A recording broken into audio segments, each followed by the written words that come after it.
Après une dispute, mon fils m'a laissé à un arrêt de bus sans argent. Un gentleman aveugle m'a murmuré, faites semblant d'être ma femme. Mon chauffeur arrive. Votre fils regrettera de vous avoir abandonné. Le soleil de l'après-midi tapait sans pitié alors que je regardais la voiture de Daniel disparaître au coin de la rue. Le crissement des pneus sur l'asphalte, une ponctuation finale à notre dispute. À 67 ans, je n'aurais jamais imaginé me retrouver abandonné à un arrêt de bus, mon propre fils s'éloignant en voiture, furieux. Je ne suis pas une enfant, Daniel, lui avais-je dit, ma voix tremblant malgré mes efforts pour rester calme. Je n'ai pas besoin que tu organises ma vie comme si j'étais incompétente. Sa réponse avait été prévisiblement dédaigneuse. Maman, tu n'es pas raisonnable. Cette résidence pour seniors est parfaite. Ils ont des activités, du personnel médical, tout ce dont tu as besoin. Tout, sauf mon indépendance, avais-je rétorqué. C'est là qu'il s'était arrêté brusquement. Très bien. Si tu es si indépendante, trouve ton propre chemin pour rentrer. Peut-être que cela te fera réaliser que tu as besoin d'aide. Ce n'est qu'après la disparition de sa voiture que j'ai découvert ma situation. Mon sac à main, contenant mon portefeuille et mon titre de transport, était sur le comptoir de ma cuisine, là où je l'avais laissé dans notre hâte de partir. Mon téléphone portable, que j'avais attrapé à la dernière minute, affichait seulement 3% de batterie restante. J'ai senti une bouffée d'humiliation me monter aux joues alors que je me tenais à l'arrêt de bus. Une femme de mon âge sans moyen de rentrer chez elle. Veuve depuis 5 ans, 30 ans passés à enseigner la littérature, et maintenant réduite à cela, abandonnée par mon unique enfant qui ne pouvait pas comprendre que vivre dans cette prison aseptisée d'une maison de retraite me tuerait plus vite que n'importe quelle maladie physique. Le banc de l'arrêt de bus offrait peu de réconfort à ma hanche arthritique alors que j'envisageais mes options. Je pouvais marcher, mais mon appartement était à au moins 6 kilomètres. Je pouvais demander à un étranger d'emprunter un téléphone, mais il me faudrait ravaler une fierté considérable. Et qui appellerais-je ? Les quelques amis de mon âge qui conduisaient encore ne verraient pas un message avant des heures, et appeler Daniel était hors de question. Perdu dans ses pensées, j'ai à peine remarqué que quelqu'un s'était assis à côté de moi jusqu'à ce qu'une voix masculine et cultivée parle doucement. Pardonnez-moi, mais je n'ai pas pu m'empêcher d'entendre votre situation difficile. Je me suis tournée pour trouver un homme élégant, d'environ 70 ans, assis à côté de moi. Des lunettes de soleil sombre couvraient ses yeux et une canne blanche reposait contre le banc à côté de lui. Il était impeccablement vêtu de ce que mon défunt mari aurait appelé un style « vieille fortune ». Un costume gris clair parfaitement taillé qui semblait confortable malgré la chaleur de l'été. « Je vais bien, vraiment », dis-je automatiquement, l'embarras colorant ma voix. Combien en avait-il entendu ? Un léger sourire traversa son visage. « Je suis peut-être aveugle, mais mon oui est excellente. Votre fils vous a laissé ici sans s'assurer que vous aviez un moyen de transport pour rentrer. Cela me semble peu prévenant. Il y avait quelque chose dans son évaluation directe qui a contourné mes défenses. C'est un mot pour le décrire, admis-je. Un autre pourrait être cruel. Il inclina son visage vers moi, son expression sérieuse. Faites semblant d'être ma femme, dit-il d'une voix plus basse. Mon chauffeur arrive. Votre fils regrettera de vous avoir laissé comme ça. J'ai cligné des yeux, déconcerté par cette offre inattendue. Je ne pouvais absolument pas. Je suis Robert Lefebvre, continua-t-il doucement, tendant sa main avec une précision surprenante vers la mienne. Et vous êtes ? Hélène Dubois, répondis-je automatiquement, prenant sa main. Sa poignée était chaude et ferme. Eh bien, Hélène Dubois, je vous offre une solution digne à une situation indigne. Sans aucune condition. Il pencha légèrement la tête. Sauf si vous êtes mal à l'aise d'accepter l'aide d'un vieil homme aveugle. Quelque chose dans son ton autodérisoire me fit sourire malgré tout. Être aveugle ne vous rend pas incapable, monsieur Lefebvre. Tout comme être plus âgé ne me rend pas incapable, malgré ce que mon fils croit. Il rit alors, un son sincère qui plissa les coins de ses yeux au-dessus de ses lunettes noires. Touché, Madame Dubois. Alors nous nous comprenons. Avant que je puisse répondre, une élégante voiture noire s'arrêta au bord du trottoir. Le chauffeur, un homme distingué d'accent grave peu près mon âge, sortit et s'approcha de nous. Pile à l'heure, Jacques, dit Robert en ramassant sa canne. Nous allons raccompagner Madame Dubois chez elle aujourd'hui. Si Jacques trouvait cela inhabituel, il ne le montra pas. Bien sûr, monsieur, répondit-il avec un léger signe de tête dans ma direction. Madame. Alors que Jacques aidait Robert à monter dans la voiture avec une efficacité professionnelle, j'hésitais. J'avais passé ma vie à être prudente, raisonnable. Monter dans des voitures avec des inconnus, même des gentlemen aveugles élégants avec des chauffeurs, n'était pas quelque chose qu'Hélène Dubois faisait. Et pourtant, alors que mon téléphone s'éteignait finalement avec un petit bip triste dans ma poche, je me suis surprise à prendre une décision qui ressemblait à un saut dans le vide. Merci, dis-je, laissant Jacques m'ouvrir la portière arrière. L'intérieur de la voiture était frais et sentait le cuir et une subtile eau de Cologne. Où avons-nous le plaisir de vous emmener, Madame Dubois ? Demanda Robert alors que Jacques démarrait le moteur. Je donnai mon adresse dans le modeste quartier de la Bastide, où j'avais emménagé après avoir vendu notre maison familiale suite au décès de François. En fait, dit Robert après un moment de réflexion, j'espère que vous me permettrez de vous offrir d'abord le thé. Ma maison est tout près, et après un après-midi aussi mouvementé, vous apprécierez peut-être un moment pour vous ressaisir avant de rentrer chez vous. La réponse appropriée aurait été de décliner poliment. Au lieu de cela, je me suis surprise à penser à ce qui m'attendait dans mon appartement. Des pièces vides et l'écho persistant de la voix frustrée de Daniel. Le poids de l'humiliation de la journée pesait sur moi. Un thé serait très agréable, m'entendis-je dire. Alors que nous traversions des quartiers de plus en plus cossus, j'étudiai Robert Lefebvre plus attentivement. Ses cheveux argentés étaient expertement coupés, ses mains manucurées mais fortes. La cécité semblait n'avoir que peu diminué son assurance. Il y avait quelque chose de presque théâtral dans la précision de ses mouvements, la façon dont il tournait la tête quand je parlais, comment ses expressions correspondaient parfaitement à mon ton. « Si vous vous demandez si vous avez fait une terrible erreur en acceptant le transport d'un étranger, dit-il soudain, comme s'il lisait dans mes pensées, je vous assure que Jacques a un dossier de conduite impeccable, et je suis bien trop vieux et respectable pour être dangereux. » Je me suis surprise à glousser. Je pensais en fait que vous semblez remarquablement bien adapté pour quelqu'un qui ne peut pas voir. Ah, répondit-il avec un petit sourire. Eh bien, on s'adapte ou on devient amer. J'ai choisi la première option. Lorsque la voiture passa enfin un portail orné et remonta une allée incurvée, je ne pus retenir un hoquet de surprise. La maison de Robert Lefebvre n'était rien de moins qu'un hôtel particulier, une magnifique demeure de style classique avec des jardins parfaitement entretenus s'étendant dans toutes les directions. « Bienvenue dans ma modeste demeure », dit Robert avec une pointe d'ironie dans la voix. « J'espère que vous aimez le thé Earl Grey. » La grandeur de la modeste demeure, de Robert Lefebvre, me laissa momentanément sans voix alors que Jacques nous aidait à sortir de la voiture. L'hôtel particulier s'élevait sur 3 étages. Sa façade symétrique présentait d'élégantes colonnes et de vastes fenêtres qui captaient le soleil de fin d'après-midi. Des parterres de fleurs s'épanouissaient dans des motifs de couleurs soigneusement orchestrés. Et quelque part au loin, j'entendais le doux clapotis d'une fontaine. Votre silence suggère soit que vous admirez la vue, soit que vous reconsidérez la sagesse de prendre le thé avec un inconnu, commenta Robert alors que nous approchions de l'entrée principale. C'est un peu écrasant, admis-je. Vous n'avez pas mentionné que vous viviez dans un palais. Ses lèvres s'étirèrent vers le haut. Ce n'est guère un palais, bien que je suppose qu'il soit assez grand pour une seule personne et un petit personnel. La famille le possède depuis des générations, et je trouve du réconfort dans un environnement familier, surtout depuis que j'ai perdu la vue. Alors que Jacques ouvrait l'imposante porte d'entrée, je remarquai quelque chose de curieux. Malgré l'apparente cécité de Robert, il n'y avait aucune adaptation évidente pour une personne malvoyante. Pas de chemin texturé, pas de porte spécialement marquée. Tout était simplement magnifique, conçu pour une appréciation visuelle. La maison ne semble pas particulièrement adaptée pour, hésitai-je. Pour un aveugle, termina Robert pour moi. Je préfère la beauté esthétique à la praticité. J'ai mémorisé chaque centimètre de cet endroit. 15 ans sans la vue apprennent à cartographier les espaces de manière assez efficace. Nous sommes entrés dans un hall d'entrée au plafond haut et avec un grand escalier qui s'enroulait vers le haut comme dans un film classique. Un lustre en cristal pendait au-dessus de nos têtes, projetant des prismes arc-en-ciel sur le sol en marbre. Nous prendrons le thé dans la véranda, dit Robert à Jacques. Et peut-être quelques-uns de ces sablés au citron que Madame Martin a fait hier. Très bien, monsieur, répondit Jacques avant de disparaître dans un couloir. Robert m'offrit son bras avec une précision surprenante. Allons-y. La véranda offre une vue agréable sur les jardins haies, ou du moins c'est ce qu'on me dit. J'hésitai avant de prendre son bras, de nouveau frappé par sa confiance pour quelqu'un qui ne pouvait pas voir. En traversant la maison, j'ai remarqué des détails subtils, la façon dont il laissait parfois traîner ses doigts sur certaines surfaces, comment il comptait ses pas à voix basse entre les pièces. La véranda s'est avérée être une serre baignée de soleil avec des fenêtres allant du sol au plafond donnant sur des jardins impeccablement entretenus. Des meubles en osier confortables avec des coussins moelleux créaient plusieurs coins salon parmi de grandes plantes en pot.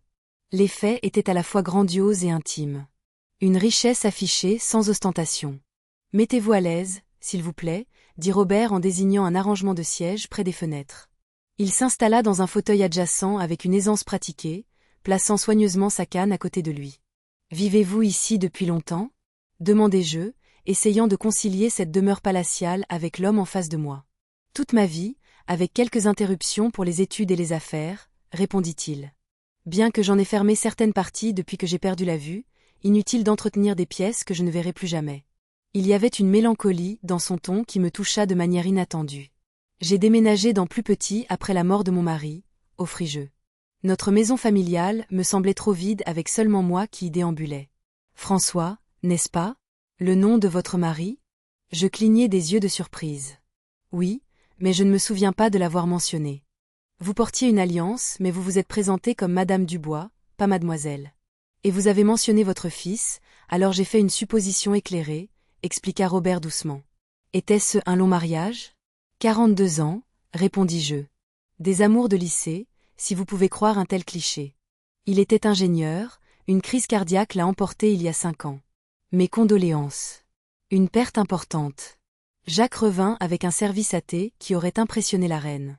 Porcelaine délicate, pièces de service en argent, et un assortiment de petits sandwichs et biscuits disposés sur des plateaux à étages. Y aura-t-il autre chose, monsieur? Demanda Jacques après avoir tout posé devant nous. Non, merci, Jacques. Nous nous débrouillerons. Robert attendit que Jacques soit parti avant de parler à nouveau. Alors, Hélène Dubois, ancienne professeure, de littérature, je suppose d'après vos tournures de phrases. Veuve, mère d'au moins un fils autoritaire. Dites-moi pourquoi il vous a abandonné aujourd'hui. Ma main se figea à mi-chemin de la tasse de thé. Comment avez-vous? Les enseignants ont une façon particulière de s'exprimer. Vocabulaire précis, phrases complètes, même dans une conversation décontractée. Vous avez mentionné être plus âgé mais pas incapable, suggérant la retraite. Le reste, je l'ai entendu à l'arrêt de bus. Son sourire était doux.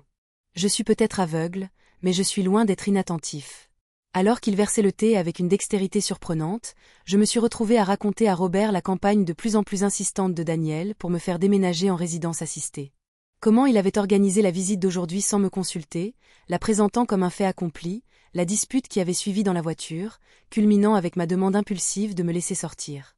Vous affirmiez votre indépendance, hocha la tête Robert, et il a répondu en tentant de prouver votre dépendance. Exactement.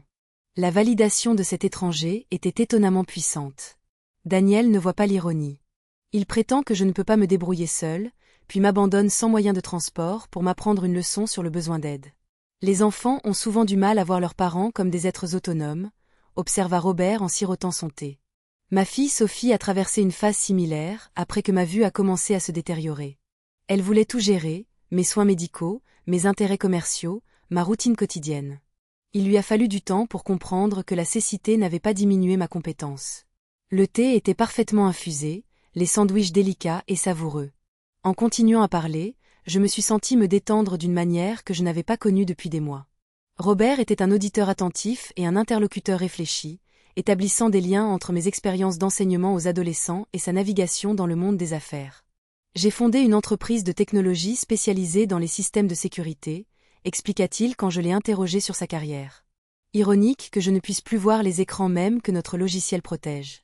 Quelque chose dans cette déclaration me parut étrange. Mais avant que je puisse l'analyser davantage, la porte s'ouvrit et une femme remarquable d'une 40aine d'années entra. « Papa, Jacques m'a dit que tu avais une invitée. » Elle s'arrêta net en me voyant, la surprise évidente dans son expression. « Sophie, quel timing parfait, » dit Robert, tournant la tête dans sa direction. « Voici Hélène Dubois. » Hélène, ma fille Sophie Lefebvre. Sophie se reprit rapidement, tendant une main parfaitement manucurée. Ravie de vous rencontrer, papa reçoit rarement ces jours-ci. Son ton était amical mais évaluateur, son regard examinant ma robe simple et mes chaussures pratiques avec une évaluation subtile. Je reconnus le calcul protecteur dans ses yeux. Le même regard que j'avais porté aux tantes âgées de François lorsqu'elle venait nous rendre visite après sa retraite. Votre père m'a sauvé d'une situation plutôt embarrassante, expliquai-je, racontant brièvement mon abandon à l'arrêt de bus. Quelque chose sur le visage de Sophie s'adoucit. Cela ressemble tout à fait à quelque chose que papa ferait. Elle jeta un coup d'œil à son père, avec un mélange d'exaspération et d'affection. Toujours à recueillir les égarés. Hélène n'est guère une égarée, contra Robert. C'est une professeure de littérature à la retraite avec un fils qui a besoin de cours de rattrapage sur le respect de l'autonomie de sa mère. Sophie rit, Un son sincère qui transforma son attitude professionnelle. Eh bien, alors vous êtes entre de bonnes mains. Papa a des opinions bien arrêtées sur l'autonomie. Elle vérifia sa montre. Je ne peux pas rester. Réunion du conseil d'administration dans 30 minutes. Serez-vous au dîner de la fondation demain soir?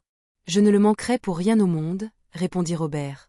Après que Sophie fut partie avec un rapide baiser sur la joue de son père, Robert pencha légèrement la tête. Ma fille, dit-il avec une fausse conspiration, pense que j'ai besoin d'une surveillance constante. La cécité la rend nerveuse, même après toutes ces années. Je l'étudiai attentivement. Quelque chose dans son comportement me tracassait. Elle semble charmante, protectrice, mais c'est naturel, en effet. Robert posa sa tasse de thé avec précision. Maintenant, devrions-nous nous arranger pour vous ramener chez vous avant que votre fils n'envoie une équipe de recherche? Jacques m'a ramené chez moi alors que les ombres du soir s'allongeaient sur la ville. Robert a insisté pour m'accompagner, disant quelque chose sur le fait de compléter le sauvetage correctement. Nous étions assis côte à côte sur la luxueuse banquette arrière, assez proches pour que je puisse sentir le parfum subtil de son eau de Cologne. Quelque chose de cher et de discret avec des notes de bois de santal. Votre fils sera probablement inquiet à présent, remarqua Robert alors que nous tournions dans ma rue. J'ai vérifié ma montre et soupiré. Cela fait 3 heures qu'il m'a laissé. Il est soit affolé, soit toujours en train de fumer. Mon immeuble est apparu.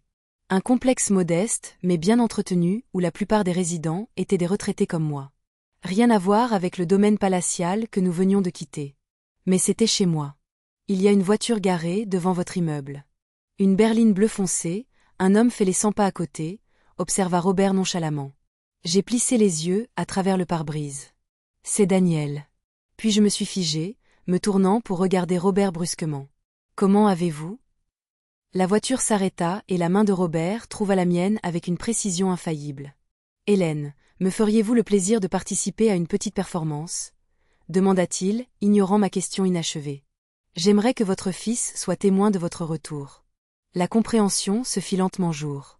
Vous voulez qu'il me voie arriver dans une voiture de luxe avec chauffeur, accompagné d'un homme riche. Précisément. Son sourire contenait une pointe de malice qui le fit soudain paraître plus jeune. Une petite leçon sur les préjugés, peut-être. J'aurais dû refuser. C'était enfantin, vraiment, une vengeance mesquine.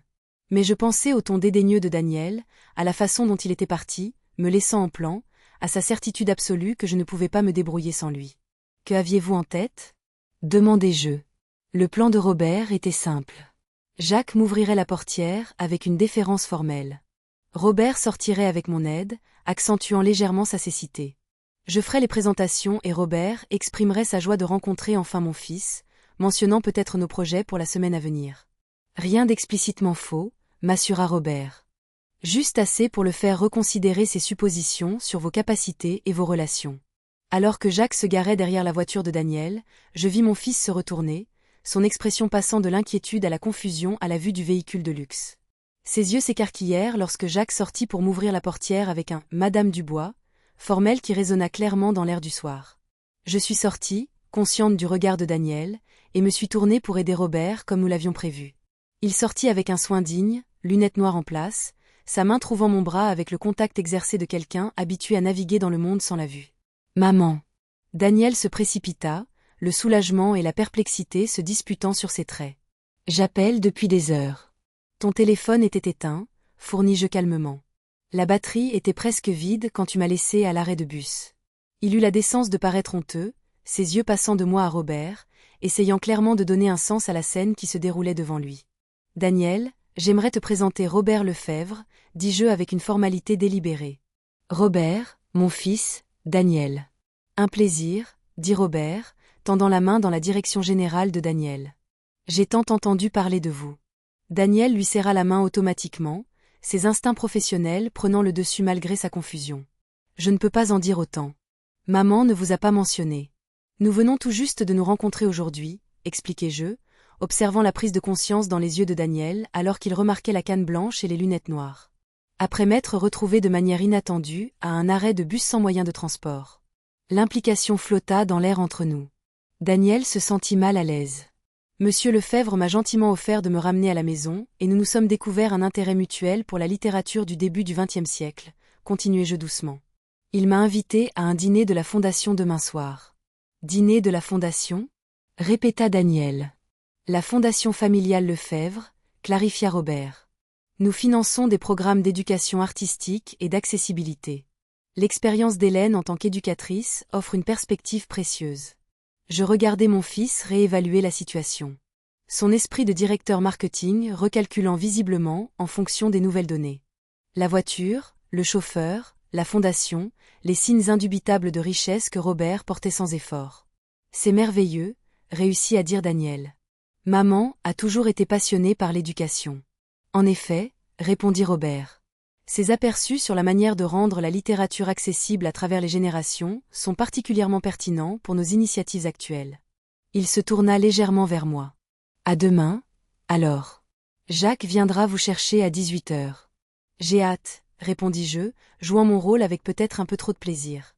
La main de Robert trouva la mienne, la portant brièvement à ses lèvres dans un geste démodé qui semblait parfaitement naturel de sa part. Le plaisir fut entièrement mien, Hélène. Alors que Jacques aidait Robert à remonter dans la voiture, Daniel se tenait figé à côté de moi, traitant visiblement ce dont il était témoin. Le véhicule élégant s'éloigna avec un doux ronronnement, nous laissant seuls sur le trottoir. « Maman » commença Daniel prudemment. « Qui est exactement Robert Lefebvre ?»« Un gentleman qui a compris que mon âge ne définit pas ma compétence, » répondis-je, sortant mes clés de ma poche et me dirigeant vers l'entrée de l'immeuble. Daniel suivit, luttant toujours pour aligner cette nouvelle information avec sa perception existante de sa mère. « Comment as-tu ? Je veux dire, quand ? Quand ai-je rencontré un homme riche et cultivé qui apprécie ma compagnie et mes opinions ? Je jetai un coup d'œil en arrière vers lui. Environ 20 minutes après que tu sois parti en me laissant en plan. Dans mon appartement, Daniel faisait les 100 pas pendant que je mettais la bouilloire à chauffer pour le thé. Une affaire bien plus simple que le service au manoir de Robert, mais réconfortante dans sa familiarité. J'étais mort d'inquiétude, dit finalement Daniel. Quand tu n'étais pas à la maison et que ton téléphone allait directement sur la messagerie vocale, j'ai vérifié les hôpitaux, maman. Cela a dû être effrayant pour toi, reconnus-je, mesurant les feuilles de thé dans ma théière préférée. Presque aussi effrayant que d'être abandonné sans transport ni fonds suffisants. Il grimaça. J'étais en colère. Je n'aurais pas dû te laisser là. Non, tu n'aurais pas dû, acquiesçai-je, ma voix ferme mais pas méchante. Tout comme tu ne devrais pas prendre de décision concernant mes conditions de vie sans me consulter d'abord.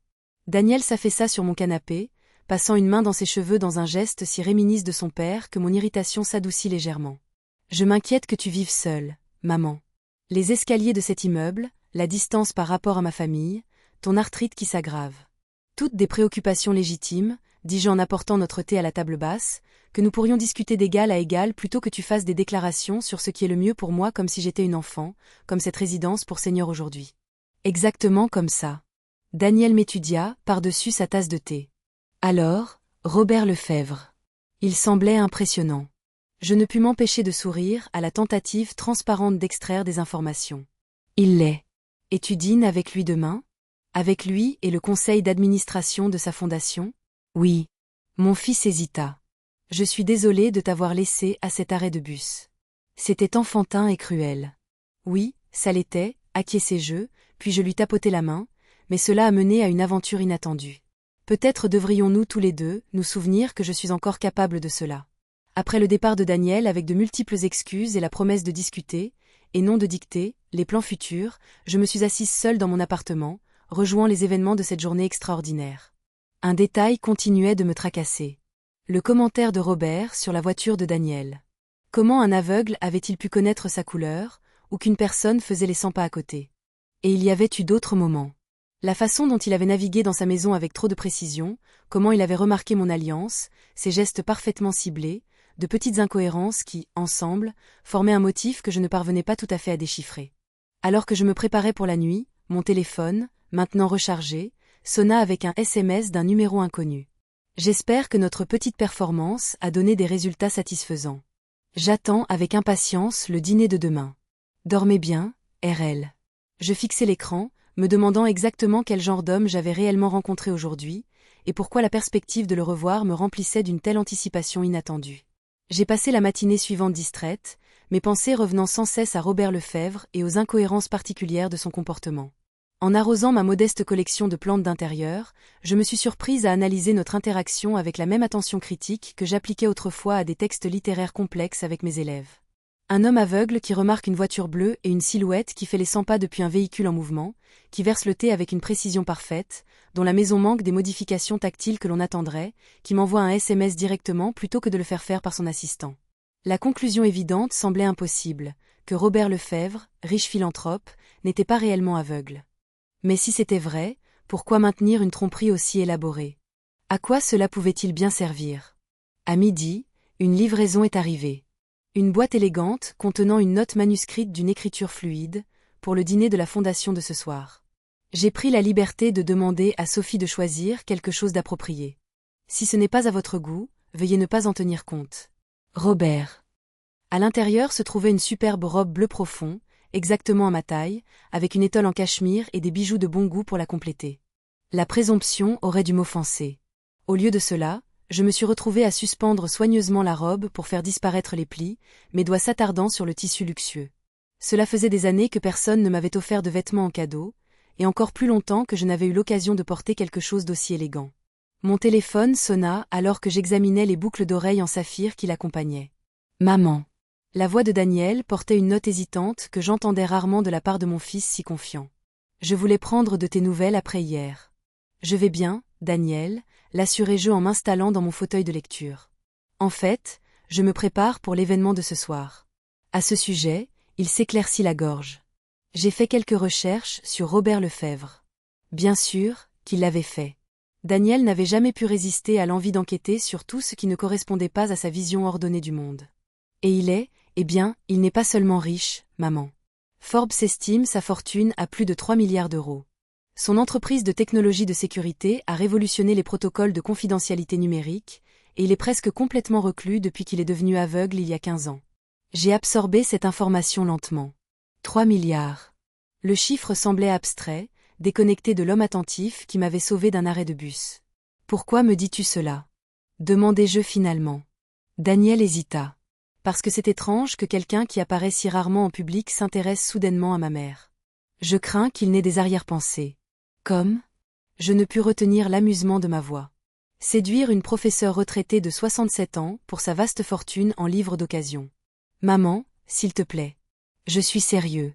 Les hommes comme Lefebvre fonctionnent différemment. Tout est stratégique. Peut-être que sa stratégie était simplement la gentillesse envers une étrangère, suggérai-je. Tout n'a pas un objectif caché, Daniel.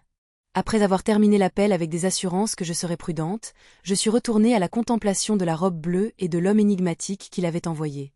Mon esprit d'enseignante ne pouvait pas lâcher les incohérences, les pièces du puzzle qui ne s'emboîtaient pas tout à fait.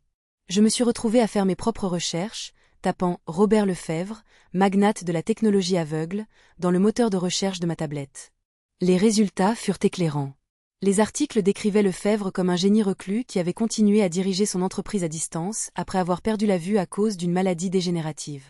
Des photos montraient un Robert plus jeune lors d'événements de l'industrie, toujours impeccablement vêtu, souvent aux côtés de dirigeants mondiaux et de pionniers de la technologie.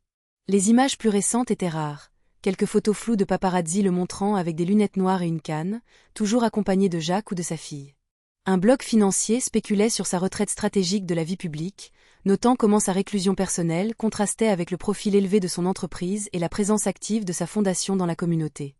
Un autre article mentionnait des rumeurs persistantes selon lesquelles sa condition était moins grave qu'annoncée, citant d'anciens employés anonymes qui affirmaient qu'il maintenait un contrôle plus important sur les opérations quotidiennes que ce qui était publiquement reconnu. Rien de concluant, mais assez pour nourrir ma suspicion croissante que la cécité de Robert Lefebvre pourrait être, au moins partiellement, une façade soigneusement construite. En fin d'après-midi, je me suis retrouvée à me préparer pour la soirée avec un soin inhabituel. J'ai coiffé mes cheveux argentés en un chignon plus élégant que mon habituel carré pratique, appliqué du maquillage avec une attention aux détails que je n'avais pas prise depuis des années, et enfilé la robe bleue, qui m'allait comme si elle avait été faite pour moi.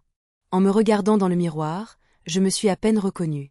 La femme qui s'y reflétait paraissait confiante, distinguée, voire séduisante d'une manière que j'avais cessé de considérer comme pertinente pour mon identité.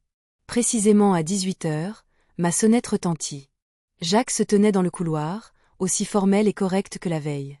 Madame Dubois, me salua-t-il avec une légère inclinaison.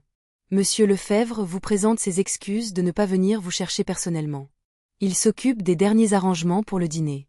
Bien sûr, répondis-je, prenant l'étole en cachemire et un petit sac de soirée. La robe est ravissante, au fait. Veuillez remercier monsieur Lefebvre pour sa délicatesse. Il a un excellent œil pour ces choses-là, dit Jacques, puis se figea presque imperceptiblement, comme s'il s'était surpris à commettre une erreur. C'est-à-dire, il a un excellent goût et des conseillers de confiance. Je notai le lapsus avec intérêt, mais ne fis aucun commentaire alors qu'il m'escortait jusqu'à la voiture qui attendait. Le dîner de la Fondation se tenait au musée d'art contemporain Lefebvre, une structure moderniste de verre et de pierre sur le front de mer de la ville. En approchant, j'observais des gens en tenue de soirée monter les larges marches, les flashs des appareils photos illuminant occasionnellement la nuit alors que les photographes documentaient l'arrivée de ce qui semblait être des célébrités mineures et des dignitaires locaux. Il y aura la presse, m'avertit Jacques alors que nous nous approchions de l'entrée.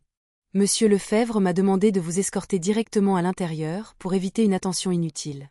L'efficacité avec laquelle Jacques me fit passer par une entrée latérale et dans un ascenseur privé suggérait que c'était un protocole bien établi. Nous sommes sortis dans un couloir plus calme où Robert attendait, resplendissant dans un smoking sur mesure, ses lunettes noires échangées contre une autre paire aux verres subtilement teintés. Hélène, me salua-t-il, se tournant au son de notre approche avec ce timing trop parfait que j'avais remarqué auparavant. Vous êtes venu. Doutiez-vous que je le ferais ? Demandai-je en lui permettant de prendre ma main. Les gens trouvent souvent mon monde intimidant, répondit-il. La robe vous va parfaitement. Oui, dis-je en observant attentivement son visage. Sophie a un excellent œil. C'est vrai, acquiesça-t-il doucement. Bien que j'ai choisi la couleur moi-même. Le bleu foncé a une profondeur qui complète votre voix. Ma voix a une couleur. Son sourire s'approfondit, créant de fines lignes autour de sa bouche qui n'étaient pas apparentes la veille. Quand un sens est diminué, les autres compensent de manière fascinante. J'ai décidé de tester une petite théorie. Les boucles d'oreilles sont particulièrement belles, dis-je, sans les toucher délibérément ni faire de bruit qui indiquerait leur emplacement. Sans hésitation, la main de Robert s'éleva pour planer près de mon oreille droite, exactement là où le saphir scintillait. L'élégance simple vous va mieux que l'ostentation. Ses doigts étaient à quelques centimètres de mon oreille, assez proches pour que je puisse sentir leur chaleur. Nous sommes restés suspendus dans ce quasi-contact pendant plusieurs battements de cœur avant que Jacques ne s'éclaircisse discrètement la gorge. Monsieur, les invités se rassemblent pour la réception. Madame, Sophie m'a demandé de vous rappeler de saluer le maire avant le dîner. La main de Robert tomba et le moment se brisa. Le devoir m'appelle, dit-il avec un léger soupir. Affronterons-nous la foule ensemble, Hélène ? Je trouve ces événements plus tolérables avec une compagnie agréable. Il offrit son bras avec le geste exercé d'un homme aveugle. Mais en le prenant, je ne pus me défaire de la certitude que ses lunettes teintées m'observaient avec une clarté parfaite. La question n'était pas de savoir si Robert Lefebvre pouvait voir. J'étais maintenant convaincu qu'il le pouvait. La question était pourquoi il faisait semblant, et si je devais le confronter avec ce que je soupçonnais. Pour l'instant, j'ai décidé que j'observerais et rassemblerais des preuves, abordant le mystère de Robert Lefebvre avec la même analyse méthodique que j'appliquais autrefois aux tromperies shakespeariennes avec mes élèves de terminale. Après tout, comme je leur disais souvent, les personnages les plus intéressants sont toujours ceux qui ont des secrets. Le gala annuel de la Fondation Lefebvre s'est avéré être une démonstration de philanthropie élégante. Le grand hall du musée avait été transformé en un espace de restauration sophistiqué avec des tables disposées autour d'une petite scène et d'un podium. Des lustres en cristal projetaient une lumière chaude sur des arrangements d'orchidées blanches et d'hortensias bleues, qui s'accordaient si parfaitement avec ma robe que je me suis demandé si c'était une coordination délibérée. Avec le bras de Robert passé dans le mien, nous avons navigué dans la foule avec ce qui semblait être une précision bien répétée. Il se déplaçait avec confiance, touchant occasionnellement mon bras ou se penchant plus près comme s'il avait besoin d'être guidé à travers des groupes particulièrement denses d'invités. Pourtant, j'ai remarqué qu'il ne bousculait jamais personne, qu'il semblait anticiper les mouvements avant qu'ils ne se produisent, que son visage se tournait vers les personnes qui approchaient quelques secondes avant qu'elles ne parlent.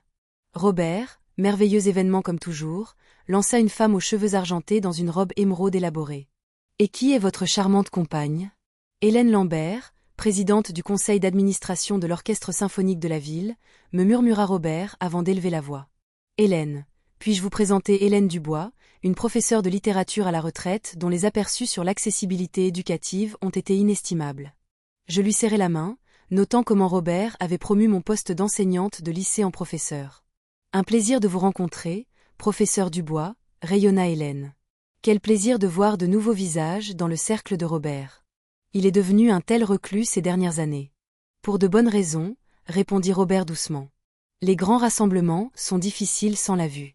Bien sûr, Hélène fit immédiatement marche arrière. Je ne voulais pas dire. Aucune offense, l'assura Théil. Maintenant, si vous voulez bien nous excuser, je crois que le maire me fait signe. Il ne le faisait pas, bien sûr. Le maire était en pleine conversation avec un groupe d'hommes d'affaires près du bar, le dos tourné à nous. Le maire est en fait occupé ailleurs, observai-je tranquillement alors que nous nous éloignions d'Hélène. Les lèvres de Robert se retroussèrent vers le haut. Ah oui? Quelle coïncidence! Les dons de charité d'Hélène sont inversement proportionnels à son tact conversationnel. Je ris malgré moi. Une stratégie d'évasion sociale utile, prétendre voir des gens qui ont besoin de votre attention. C'est pas faiblir presque imperceptiblement, et je réalisai mon piège verbal trop tard. Une façon de parler, se reprit-il doucement. Jacques me fait généralement signe quand quelqu'un essaie d'attirer mon attention. Mais Jacques n'était nulle part près de nous à ce moment-là, et nous le savions tous les deux. Avant que je puisse insister, Sophie apparut, élégante dans une robe bordeaux qui complimentait ses cheveux sombres. Papa, nous allons commencer la présentation. Hélène, je vous ai placée à notre table familiale. Elle jeta un coup d'œil entre nous, une lueur de suspicion traversant ses traits. J'espère que vous vous amusez. Immensément, répondis-je. Votre père m'a présenté à un éventail de personnes assez impressionnant. Vraiment? La voix de Sophie portait une note d'inquiétude. Papa excelle dans le réseautage malgré ses limites. La légère emphase ne m'échappa pas. Sophie marquait son territoire, me rappelant la vulnérabilité de son père, ou du moins sa prétendue vulnérabilité. Le dîner fut une somptueuse affaire de 5 plats, entrecoupés de brefs discours sur le travail de la Fondation.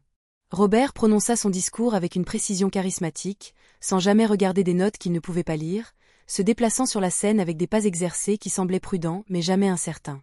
J'ai regardé la performance avec une nouvelle conscience, voyant comment le public réagissait avec cette combinaison particulière d'admiration et de sympathie réservée à ceux qui surmontent l'adversité. Quand il revint à notre table, je me penchai près de lui sous prétexte de l'aider à trouver son verre d'eau. Discours impressionnant. On pourrait presque oublier que vous ne pouvez pas voir votre public. Il se raidit momentanément, puis se détendit, ses doigts trouvant les miens sous la nappe. On se prépare minutieusement quand on joue l'aveugle, murmura-t-il. L'accent sur le dernier mot, si subtil que j'aurais pu l'imaginer. Tout au long du dîner, j'ai catalogué d'autres divergences. Robert a identifié un morceau d'asperge dans son assiette sans le toucher. Il a réagi aux signaux subtils de la main de Sophie de l'autre côté de la table. Plus révélateur encore, lorsqu'un serveur a accidentellement fait tomber un plateau de verre à l'autre bout de la pièce, la tête de Robert s'est tournée vers le fracas une fraction de seconde avant qu'il ne se produise, comme s'il avait vu le plateau vaciller. Après le dessert, la partie formelle de la soirée s'est terminée, et les invités ont recommencé à se mêler, tandis qu'un petit orchestre jouait de la musique classique douce. Robert me guida vers une alcôve plus calme, près du jardin de sculpture du musée. « Vous avez été inhabituellement silencieuse, » observa-t-il, 2 flûtes de champagne à la main. « Vous avez des doutes sur le fait de vous associer à moi ? » « Pas du tout, » répondis-je, acceptant le verre offert. « J'observe simplement. » « Et qu'ont révélé vos observations, professeur Dubois ?» Il y avait une pointe de défi dans sa voix, presque enjouée. Je pris une gorgée de champagne délibérée, considérant mon approche. L'enseignante en moi voulait exposer mes preuves méthodiquement. La femme, qui avait été traitée avec condescendance et sous-estimée par son fils, voulait démontrer son acuité mentale. Mais quelque chose d'autre, quelque chose de plus intrigué qu'indigné, guida ma réponse. Que Robert Lefebvre navigue dans son monde avec une précision remarquable pour un homme qui est censé ne pas le voir. Son expression resta neutre, mais sa posture changea subtilement. Une légère tension des épaules, un redressement marginal de sa colonne vertébrale. Le cerveau humain s'adapte de manière impressionnante à la perte sensorielle. Mémoire spatiale, indice auditif. Oui, et remarquer des voitures bleues depuis des véhicules en mouvement, identifier des boucles d'oreilles sans les toucher, se tourner vers des accidents avant qu'ils ne se produisent. Je posai mon verre de champagne avec une précision délibérée. J'ai enseigné la littérature pendant 40 ans, monsieur Lefebvre. Je reconnais une narration soigneusement construite quand j'en vois une. Pendant plusieurs longs moments, il ne dit rien, son visage légèrement détourné du mien, comme s'il considérait ses options. Quand il se retourna, sa voix avait baissé juste au-dessus d'un murmure. Ce n'est guère le lieu pour une telle conversation. Alors suggérant un meilleur, répliquai-je, surprise de ma propre audace. Un léger sourire courba sa bouche. Vous n'êtes pas à quoi je m'attendais, Hélène Dubois. Je le suis rarement ces jours-ci. L'âge a une façon de nous libérer des attentes. Il hocha la tête pensivement. Le jardin de sculpture. 10 minutes. Prenez la porte et suivez le chemin jusqu'à la fontaine. Avant que je puisse répondre, il se redressa et éleva la voix à un niveau normal. Sophie, te voilà. Je parlais justement à Hélène de ton travail remarquable avec les initiatives éducatives de la Fondation. Sophie s'était approchée si silencieusement que je ne l'avais pas remarqué, et pourtant Robert l'avait fait, un autre lapsus dans sa performance. Elle jeta un coup d'œil entre nous, son expression soigneusement neutre, mais ses yeux perspicaces. Rien de remarquable. Je continue simplement ta vision, répondit-elle. Hélène, j'espère que papa n'a pas monopolisé toute votre soirée. Plusieurs membres du conseil d'administration aimeraient beaucoup entendre votre perspective éducative. Le renvoi subtil était clair. Sophie voulait du temps seul avec son père. Peut-être pour questionner ma présence, peut-être pour le mettre en garde contre ce qu'elle soupçonnait de se développer entre nous. J'allais justement aux toilettes de toute façon, dis-je agréablement. Si vous voulez bien m'excuser. En m'éloignant, je pouvais sentir leurs yeux, les deux pères, j'en étais certaine, me suivre à travers la pièce. 10 minutes, avait dit Robert. 10 minutes avant que j'entende potentiellement la vérité derrière la performance dont j'avais été témoin. J'ai vérifié mon reflet dans le miroir des toilettes, ajustant une mèche de cheveux argentés qui s'était détachée. La femme qui me regardait en retour paraissait posée, élégante, étonnamment résolue. Daniel ne reconnaîtrait pas cette version de sa mère, la femme prête à rencontrer un quasi-inconnu dans un jardin sombre pour le confronter à une tromperie présumée. D'ailleurs, je me reconnaissais à peine moi-même. Pourtant, en me glissant par la porte et dans l'air frais du soir, je me sentis plus vivante que je ne l'avais été depuis des années. Le jardin des sculptures était une étude d'ombre et d'illumination douce. Un éclairage stratégique mettait en valeur des installations modernistes tout en laissant les allées dans une douce obscurité. L'air nocturne portait le parfum du jasmin et le murmure lointain du gala qui se poursuivait à l'intérieur. J'ai suivi le chemin de pierre comme indiqué, mes talons claquant doucement contre les pavés, jusqu'à ce que j'atteigne une fontaine circulaire où l'eau cascadait sur du marbre noir dans un motif hypnotique. Robert était déjà là, le dos tourné, sa silhouette se découpant sur l'eau illuminée. Il avait enlevé ses lunettes teintées, et elles pendaient d'une main. Sans se retourner, il parla. « Vous avez compté cette incohérence dans ma performance ce soir. J'ai remarqué que vous les cataloguiez. » Je m'approchai lentement, venant me tenir à ses côtés. Oui, en fait. Il se tourna alors, et pour la première fois je vis ses yeux directement, clairs, vifs, et indubitablement fixés sur les miens. Pas de trouble, pas de regard errant, rien qui ne suggère une quelconque déficience visuelle. Oui, concéda-t-il avec un léger signe de tête. Qu'est-ce qui m'a trahi? La voiture bleue hier a été le premier indice, répondis-je, soutenant son regard fermement. Mais ce sont les boucles d'oreilles ce soir qui ont confirmé mes soupçons. Vous les avez approchés sans aucun indice auditif sur leur emplacement. Une erreur d'inattention. Normalement, je suis plus disciplinée. Pourquoi? Demandai-je simplement. Pourquoi prétendre être aveugle? Robert soupira et désigna un banc de pierre à proximité. Asseyons-nous. C'est une explication plutôt longue. Le banc était frais sous moi alors que nous nous installions côte à côte, assez proches pour que nos épaules se touchent presque. Robert mit ses lunettes dans sa poche, n'en ayant apparemment plus l'utilité en ma présence. Il y a 15 ans, commença-t-il, je n'étais pas seulement riche. J'étais visible. Couverture de magazines, interviews télévisées, réunions privées avec des présidents et des premiers ministres. Les innovations de mon entreprise en matière de sécurité ont fait de moi une personnalité publique dans un domaine où l'anonymat est, ironiquement, le luxe ultime. Il marqua une pause, son profil net se découpant sur l'obscurité. Puis sont venues les menaces. Pas seulement l'espionnage industriel standard ou le harcèlement aléatoire qui accompagne la richesse, mais des menaces ciblées contre ma famille. Sophie était encore à l'université à l'époque. Quelqu'un lui a envoyé des photographies prises à l'intérieur de sa chambre d'étudiante, ainsi que les spécifications des systèmes de sécurité protégeant nos maisons, laissant entendre qu'il pouvait les violer à volonté. Je sentis un frisson qui n'avait rien à voir avec l'air de la nuit. Quelle terreur, en effet. Nous avons naturellement renforcé la sécurité, mais le dommage psychologique était fait. L'intimité, la véritable intimité, était devenue impossible. Ses mains se crispèrent sur ses genoux, un signe subtil du stress remémoré. Puis j'ai développé une dégénérescence maculaire. Légère, traitable, à peine invalidante avec la médecine moderne. Mais cela m'a donné une idée. Disparaître tout en restant visible, murmurai-je, la compréhension se faisant jour. Précisément, il se tourna vers moi, son regard direct et inébranlable. Le monde traite les aveugles différemment. Il détourne le regard.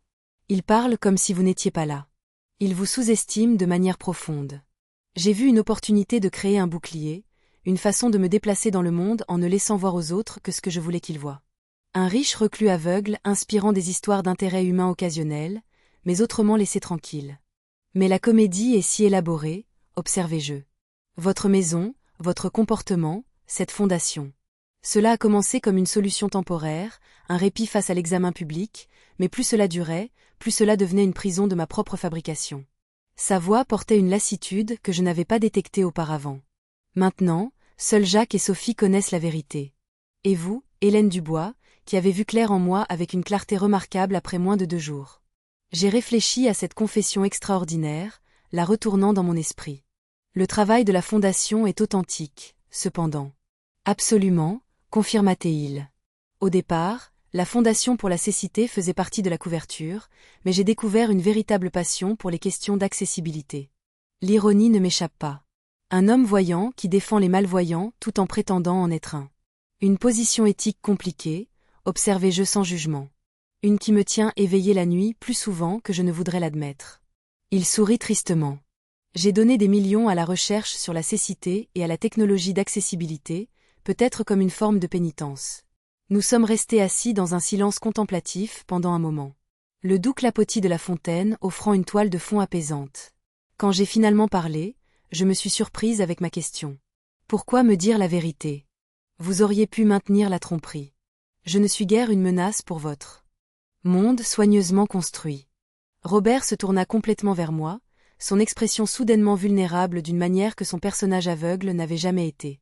Parce que lorsque je me suis assis à côté de vous à cet arrêt de bus, j'ai reconnu quelque chose que je n'avais pas rencontré en 15 ans. L'authenticité. Vous ne jouiez pas un rôle, Hélène. Même humiliée et abandonnée, vous avez maintenu une dignité qui n'avait rien à voir avec les apparences. Sa franchise me prit au dépourvu. Pour un homme qui avait vécu derrière une façade pendant si longtemps, cette révélation semblait presque douloureusement honnête. Et puis, continua-t-il, vous avez commencé à remarquer les incohérences. La plupart des gens voient ce qu'ils s'attendent à voir. Vous avez réellement observé. C'était rafraîchissant. Terrifiant, mais rafraîchissant. Vous terrifiez? Je ne pouvais cacher mon scepticisme. Un milliardaire ayant peur d'une professeure à la retraite. Pas peur de vous, clarifia-t-il. Peur d'être vu. Vraiment vu, sans la protection de la richesse ou du handicap pour déformer la perception. Sa main se déplaça timidement vers la mienne sur le banc entre nous. Comprenez-vous ce que je dis, Hélène? Je comprenais, avec une clarté surprenante. Robert Lefebvre, malgré toute sa richesse et son pouvoir, s'était caché de toute véritable connexion. La cécité qui avait commencé comme une protection était devenue une barrière entre lui et une interaction humaine authentique. Que ferez-vous maintenant? Demandai-je, laissant ses doigts toucher légèrement les miens. Maintenir la comédie avec tout le monde? Pour l'instant, admit-il. L'alternative serait compliquée, c'est le moins qu'on puisse dire. Mais avec vous? Il hésita. Avec vous, j'aimerais être simplement Robert. Pas de performance, pas de faux-semblants. La vulnérabilité de sa demande toucha quelque chose en moi. Une reconnaissance de la rareté des connexions vraiment honnêtes à mesure que nous vieillissons. De la façon dont une grande partie de la vie devient performance et accommodation. Je crois que cela me plairait, répondis-je doucement. Bien que cela me fasse me demander quelles autres surprises vous pourriez cacher, monsieur Lefebvre. Son rire fut inattendu et sincère. Une préoccupation juste, mais je promets que la fausse cécité était ma plus grande tromperie. Tout le reste, la richesse, la fondation, mon caractère, tout cela est authentique. Une toux discrète nous interrompit. Jacques se tenait à l'entrée du jardin, son expression professionnellement neutre, bien qu'il ait sans aucun doute été témoin de nos mains se touchant et de Robert sans ses lunettes. Monsieur, Madame Sophie vous cherche. Le maire se prépare à partir et souhaite vous dire au revoir. Robert soupira, à contre-cœur, retirant sa main de la mienne. Retour à la performance, murmura-t-il, récupérant ses lunettes de sa poche. Alors qu'il les mettait, j'observai la transformation. Sa posture changea subtilement. Son expression devint plus gardée, ses mouvements plus mesurés. Avant de retourner au gala, il se tourna vers moi une dernière fois. Avoir quelqu'un qui connaît la vérité, qui me connaît après toutes ces années, il marqua une pause, cherchant ses mots. C'est comme remonter à la surface après avoir été sous l'eau pendant trop longtemps. En réintégrant les lumières vives et la chorégraphie sociale du gala, je me demandais dans quoi je m'étais embarqué. Une amitié, quelque chose de plus, avec un homme dont toute l'existence publique était bâtie sur une tromperie élaborée. Pourtant, quelque chose dans sa confession dans le jardin semblait plus authentique que tout ce que j'avais vécu depuis des années. Sophie nous intercepta immédiatement, ses yeux se plissant légèrement en nous voyant réapparaître ensemble du jardin. « Te voilà, papa. » Le maire s'en va. Son regard se posa sur moi, évaluateur. « Hélène, j'espère que vous avez apprécié notre petit événement. » « Cela a été éclairant, » répondis-je, soutenant son regard fermement. Son sourcil parfaitement dessiné s'arqua légèrement à mon choix de mots, mais avant qu'elle ne puisse répondre, Robert me serra discrètement la main. « Très éclairant, en effet, » acquiesça-t-il. La plaisanterie privée entre nous était presque palpable dans l'air. La semaine suivante se déroula comme une séquence de rêves. Des routines familières interrompues par des moments surréalistes qui me laissaient questionner les limites de ma vie autrefois prévisible. Robert appelait tous les jours. Nos conversations allaient de la littérature à la philosophie, en passant par les petits détails de nos vies. Il parlait librement, maintenant, quand nous étions seuls. La prétention de la cécité abandonnée dans les moments privés. Le mercredi, il m'invita à dîner chez lui. Un vrai repas, précisa-t-il, pas seulement un thé improvisé pour une passagère de bus abandonné. J'acceptai, ignorant la petite voix de la prudence qui avait gouverné une grande partie de ma vie d'adulte. À 67 ans, raisonnai-je, j'avais gagné le droit de faire des choix imprudents. Daniel appela cet après-midi-là, son timing si suspect que je me demandais s'il avait développé un sixième sens pour les décisions non conventionnelles de sa mère. J'ai regardé de plus près la Fondation Lefebvre, annonça-t-il sans préambule. Leurs initiatives éducatives sont en fait assez impressionnantes. Ils ont financé des programmes d'alphabétisation dans 20 régions. Quelle rigueur de ta part, répondis-je, en choisissant des boucles d'oreilles pour la soirée. Une raison particulière pour tes recherches ? Je m'assure juste que tout est légitime. Son hésitation était révélatrice. Tu passes du temps avec cet homme ? Je soupirai, posant les boucles d'oreilles. Daniel, ton inquiétude est notée, mais inutile. Robert Lefebvre est exactement ce qu'il semble être, un riche philanthrope intéressé par l'éducation. L'ironie de cette déclaration, techniquement exacte tout en dissimulant la vérité sur la vision de Robert, ne m'échappa pas. J'étais devenu complice de sa tromperie, du moins par omission. Alors vous vous voyez socialement ? Insista Daniel. Nous sommes amis, répondis-je. La définition semblait à la fois inadéquate et présomptueuse.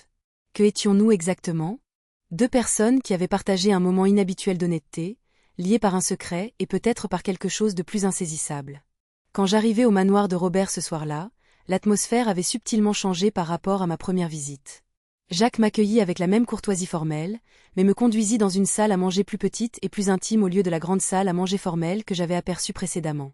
La table était dressée pour deux, avec des bougies fournissant la plupart de l'éclairage, et un feu crépitait dans une cheminée en pierre à proximité. Robert m'attendait sans ses lunettes noires, vêtu de manière décontractée d'une chemise sur mesure et d'un pantalon plutôt que de sa tenue formelle habituelle. La vue de lui, détendu, sans garde, visiblement heureux de mon arrivée, provoqua un battement inattendu dans ma poitrine. « Pas de performance ce soir, » dit-il en désignant ses yeux. « Juste nous. Pas de public à convaincre, » acquiesçai-je, acceptant le verre de vin qu'il m'offrait. Sauf peut-être Sophie, qui interrogera presque certainement le personnel de cuisine demain sur notre dîner. Je haussai un sourcil. Elle ne m'approuve pas. Elle est protectrice, clarifia Robert en me conduisant à table. Et méfiante de nature, une qualité qui la sert bien en tant que PDG. Elle n'a pas encore tout à fait déterminé si vous êtes une menace potentielle ou un développement positif dans ma vie. Et lequel suis-je ? La question sortit plus audacieusement que je ne l'avais prévu. Robert me considéra par-dessus son verre de vin, son regard direct d'une manière qui me surprenait encore après l'avoir vu jouer la cécité de manière si convaincante. Les deux, peut-être. Vous avez perturbé un équilibre soigneusement entretenu, mais pas nécessairement d'une manière malvenue. Le dîner qui suivit fut exquis, des plats que je reconnus de mon voyage d'études en Italie des décennies plus tôt, préparés avec une précision authentique. Tout au long du repas, notre conversation coula sans effort, ponctuée de moments de silence complices qui semblaient aussi naturels que le dialogue. J'ai réfléchi à votre situation, dis-je alors que nous nous attardions sur le dessert. Les implications éthiques de votre tromperie. Ah, Robert posa sa fourchette. Je me demandais quand la professeure livrerait son évaluation morale. Pas une évaluation, corrigeai-je. Une question. Est-ce que ça en valait la peine? 15 ans à jouer l'aveugle, l'isolement, la vigilance constante pour ne pas se trahir. Qu'est-ce que cela vous a donné qui compense ce que cela vous a enlevé? Il ne répondit pas immédiatement, ses doigts traçant la tige de son verre de vin avec une précision contemplative. La sécurité au début, une certaine tranquillité, la liberté d'observer sans être observé, un miroir sans teint entre moi et le monde. Il leva les yeux, croisant mon regard. Mais dernièrement, je me suis demandé si la protection valait l'isolement. À cause de moi? Demandai-je, soudainement gêné. À cause de ce que notre rencontre a révélé, clarifia-t-il. À quel point la performance est devenue habituelle. À quel point les barrières sont devenues un réflexe. Vous les avez vues si facilement que cela m'a fait me demander quelle part de moi-même j'avais perdue derrière elle. La vulnérabilité de son aveu me toucha profondément. Cependant, avant que je puisse répondre, la porte de la salle à manger s'ouvrit brusquement, et Sophie entra sans s'annoncer. Elle se figea sur le seuil, ses yeux s'écarquillant alors qu'elle voyait son père sans ses lunettes, regardant clairement directement vers moi à la lueur des bougies. « Papa !» Sa voix contenait autant de confusion que d'alarme. Robert ne sursauta pas ni ne se précipita pour prendre ses lunettes, comme je m'y serais attendu. Au lieu de cela, il soupira doucement et désigna la chaise vide à côté de lui. « Rejoins-nous, Sophie. Il semble que nous ayons quelque chose à discuter. » Son regard passa de l'un à l'autre, la compréhension se faisant lentement jour. « Elle sait. » La question sortit en un murmure, comme si les mots eux-mêmes pouvaient être dangereux. « Elle a deviné », confirma Robert. « Assez rapidement, en fait. » Sophie se tourna vers moi, son vernis professionnel se fissurant pour révéler une peur sincère en dessous. « À qui en avez-vous parlé? » Personne, l'assurai-je, comprenant sa panique. Et je n'ai aucune intention d'en parler à qui que ce soit. Elle resta debout, sa posture rigide de tension. Avez-vous la moindre idée de ce qui est en jeu ici? La fondation, l'entreprise, notre vie privée, notre sécurité, tout cela dépend du maintien de cet arrangement. Je comprends la complexité de la situation, répondis-je calmement, m'appuyant sur des décennies d'apaisement des tensions en classe. Le secret de votre père est en sécurité avec moi. Sur la base de quoi? Contesta-t-elle. Une connaissance d'une semaine? Une connexion romantique mal avisée. La manière dédaigneuse dont elle caractérisait notre relation me piqua plus que je ne voulais l'admettre. Robert intervint avant que je puisse répondre. Sophie, ça suffit. Hélène a montré plus de perspicacité et de discrétion en une semaine que la plupart des gens ne le font dans une vie entière. Je lui fais confiance. Tu lui as fait assez confiance pour risquer tout ce que nous avons construit, contra Sophie, s'affaissant finalement sur la chaise à côté de lui, sans me consulter. Je n'ai pas planifié cela, expliqua Robert avec une patience remarquable. Hélène a observé des divergences que personne d'autre n'a remarquées en 15 ans. Plutôt que de m'exposer publiquement ou d'utiliser l'information à des fins personnelles, elle m'a confrontée en privé. Sophie m'étudia avec une nouvelle intensité, réévaluant. « Que voulez-vous de nous, Madame Dubois ?» La question abrupte me prit au dépourvu. De cette situation? De mon père? Il doit y avoir quelque chose, Sophie. La voix de Robert portait une rare acuité. C'est une question juste, intervins-je, comprenant son instinct protecteur. Je me tournai pour lui faire face directement. Ce que je veux, c'est exactement ce que j'ai déjà reçu. Une conversation honnête, une connexion authentique, le respect d'être vue telle que je suis, plutôt que comme un stéréotype de la veuve vieillissante. Je fis une pause, choisissant mes prochains mots avec soin. Votre père m'a offert la dignité quand mon propre fils m'a traité comme une incompétente. Je lui ai offert la simple courtoisie d'une interaction authentique sans performance. L'expression de Sophie s'adoucit légèrement, bien que la lassitude restât dans ses yeux. Et si les choses progressent entre vous, plus cela continue, plus le risque d'exposition est grand. L'implication que toute relation entre Robert et moi créait une vulnérabilité dans leur monde soigneusement construit flottait dans l'air entre nous. Avant que je puisse formuler une réponse, Robert tendit la main sur la table et prit délibérément la mienne. « Alors nous relèverons ce défi ensemble, » dit-il, son regard passant de sa fille à moi.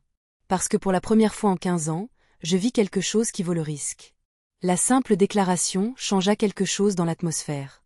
La posture rigide de Sophie s'assouplit légèrement, et je sentis une certitude chaleureuse se répandre en moi qui n'avait rien à voir avec le vin ou la chaleur du feu.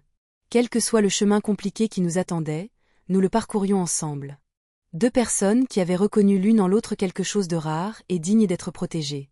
Je devrais y aller, dis-je finalement, consciente que le père et la fille avaient besoin d'intimité pour digérer ce développement. Il se fait tard. Alors que Jacques me ramenait chez moi plus tard dans la soirée, je réfléchis au tournant extraordinaire que ma vie avait pris depuis ce moment à l'arrêt de bus. Il y a une semaine, j'étais une professeure à la retraite luttant pour son autonomie contre son fils bien intentionné mais autoritaire. Maintenant, j'étais empêtrée dans la tromperie élaborée d'un milliardaire, envisageant une relation qui nécessiterait de naviguer dans des complexités que je pouvais à peine imaginer. Pourtant, malgré les complications, ou peut-être à cause d'elles, je me sentais plus vibrante et vivante que je ne l'avais été depuis des années. Le samedi matin apporta un soleil inattendu après des jours de pluie printanière. Je prenais mon café sur mon petit balcon lorsque l'interphone sonna, annonçant un visiteur. Daniel se tenait dans le couloir, une boîte de pâtisserie à la main et une expression de gaieté déterminée sur le visage. « Offrande de paix », dit-il en levant la boîte. « Ces croissants aux amandes que tu aimes tant. » Je reconnus le geste pour ce qu'il était, une tentative de réinitialiser notre relation après l'incident de l'arrêt de bus. Le timing, cependant, semblait étrangement aligné avec ma connexion naissante avec Robert. Autour d'un café et de viennoiseries, Daniel maintint une conversation prudente sur des sujets neutres, les activités de ses enfants, une prochaine conférence de travail, les nouvelles du quartier. Ce n'est qu'après sa deuxième tasse qu'il aborda le sujet qui lui pesait clairement sur l'esprit. Alors, cette amitié avec Robert Lefebvre, commença-t-il avec une désinvolture étudiée. Elle semble se poursuivre. C'est le cas, confirmai-je en balayant les miettes de croissant de mes doigts. Nous apprécions la compagnie de l'un et de l'autre. Daniel hocha la tête, son esprit de directeur marketing calculant visiblement les approches. C'est un choix d'amis intéressant. Sa réputation de reclus est bien documentée. Peut-être que cela change, répondis-je de manière évasive. Maman, Daniel posa sa tasse avec une précision délibérée. Je veux que tu sois prudente. Les hommes comme Lefebvre opèrent dans des sphères différentes avec des règles différentes. Le déséquilibre de pouvoir à lui seul. Déséquilibre de pouvoir ? Interrompis-je, incapable de réprimer un rire.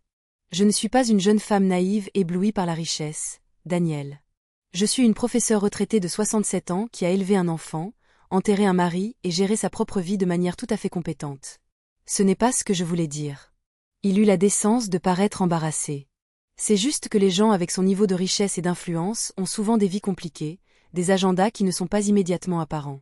Si seulement il savait à quel point son inquiétude était juste, bien que pas de la manière qu'il imaginait. La vie compliquée de Robert s'étendait bien au-delà de l'excentricité typique des riches. J'apprécie ton inquiétude, dis-je en adoucissant mon ton, mais je fais confiance à mon jugement concernant Robert. Vie compliquée et tout le reste. Daniel semblait prêt à insister davantage lorsque son téléphone vibra. En regardant l'écran, son expression passa à une reconnaissance surprise. C'est le bureau, un samedi. Je devrais prendre cet appel. Il sortit sur le balcon pour plus d'intimité, me laissant débarrasser les plats du petit déjeuner. À travers la porte vitrée, j'observais sa conversation passer de l'irritation à un intérêt intense. Quand il revint, son attitude avait complètement changé. C'était incroyable, dit-il en glissant son téléphone dans sa poche. Mon agence vient de recevoir un appel de la Fondation Lefebvre. Ils recherchent un partenaire marketing pour leur initiative nationale d'alphabétisation, et d'une manière ou d'une autre, mon nom est apparu comme un contact recommandé. Je gardais une expression neutre, bien qu'intérieurement, je reliais les points évidents. Quelle heureuse coïncidence. Coïncidence ? Répéta lentement Daniel en étudiant mon visage. Maman, as-tu quelque chose à voir avec ça ? J'ai mentionné à Robert que tu travaillais dans le marketing, admis-je. Rien de plus précis que ça. Daniel s'assit lourdement sur mon canapé, digérant cette nouvelle. Ce contrat serait important. Le budget marketing annuel de la Fondation se chiffre en millions. Alors tu devrais préparer une présentation convaincante, suggérai-je doucement. Il leva brusquement les yeux. Est-ce pour ça que tu passes du temps avec Lefebvre ? Pour faire avancer ma carrière ? La question me piqua par sa présomption que ma relation avec Robert devait servir un but ultérieur. Absolument pas. Mon amitié avec Robert repose entièrement sur ses propres mérites. S'il a choisi de considérer ton agence, c'est sa décision commerciale. Daniel eut la décence de paraître embarrassé. Je suis désolé. C'était injuste. Il marqua une pause, pesant ses prochains mots.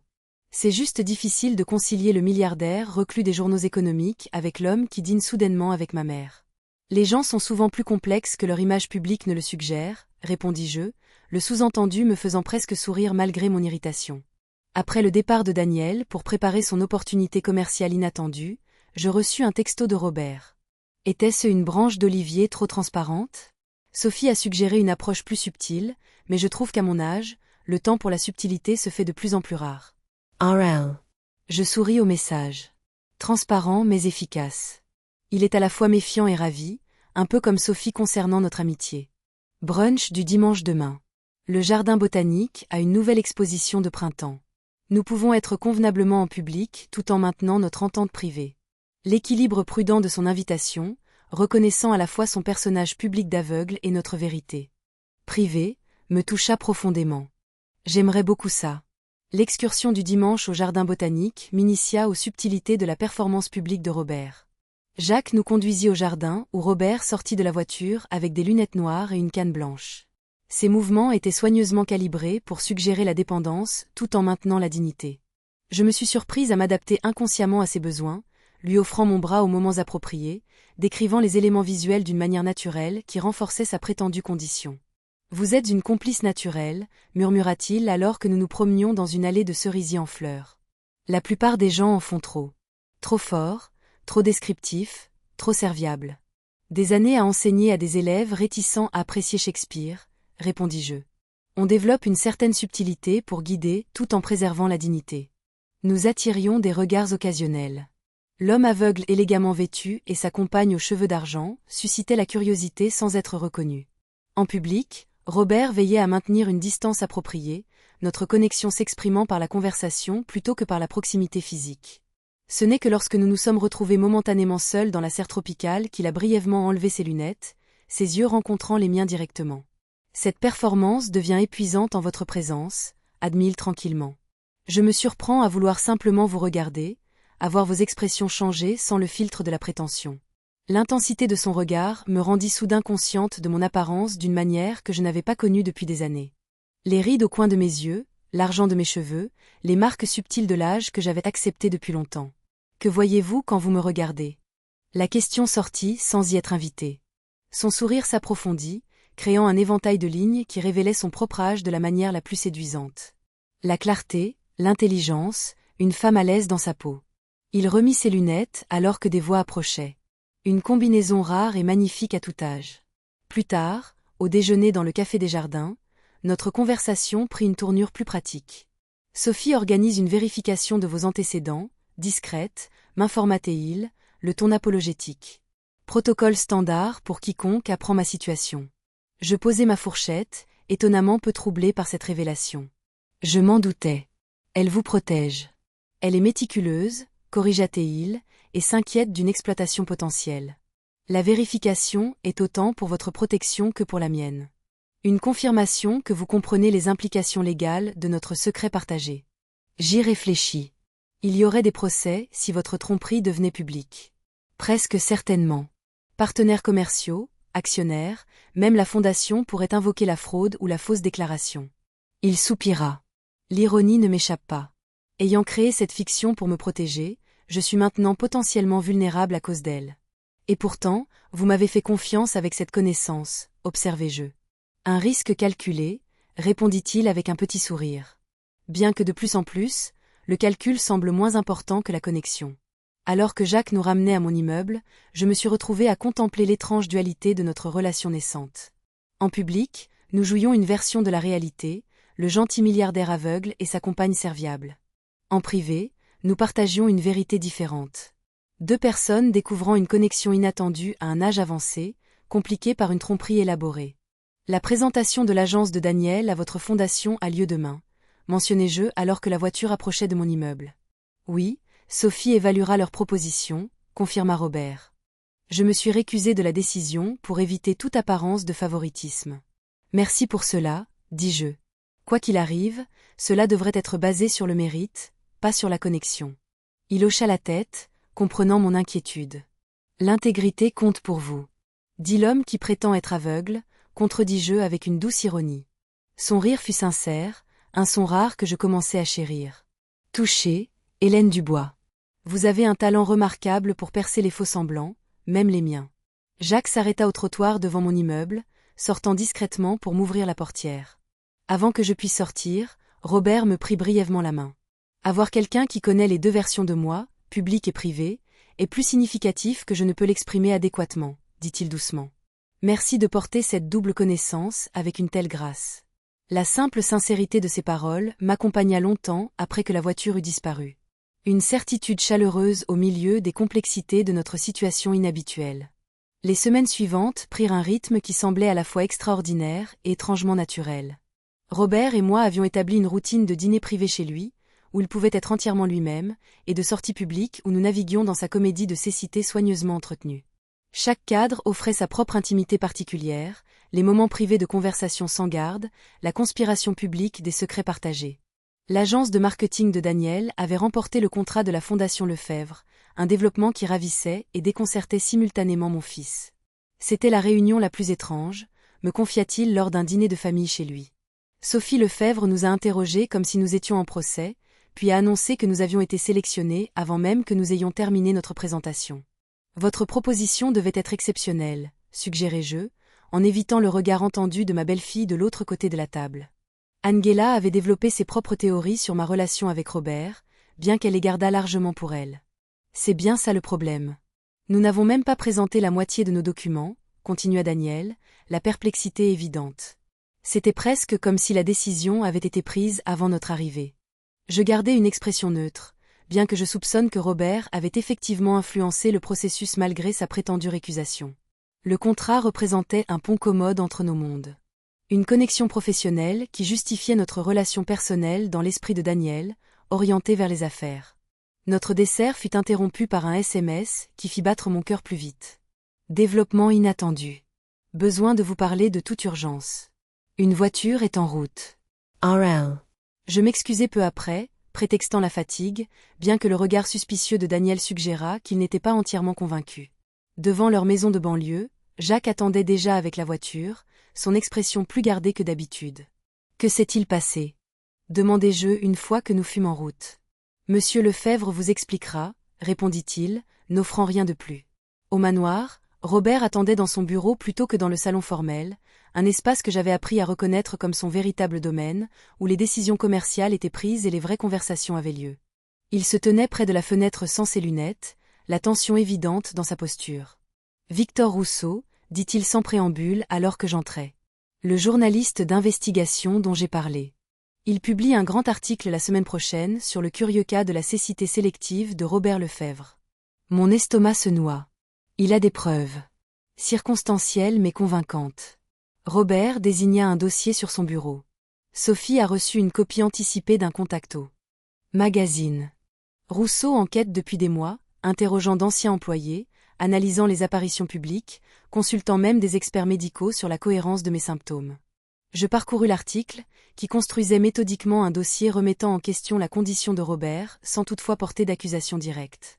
Le journaliste avait documenté de subtiles incohérences dans le comportement de Robert lors d'événements publics, noté le curieux manque de visites de spécialistes médicaux au manoir, et cité des sources anonymes décrivant des incidents où Robert avait apparemment réagi à des stimuli visuels.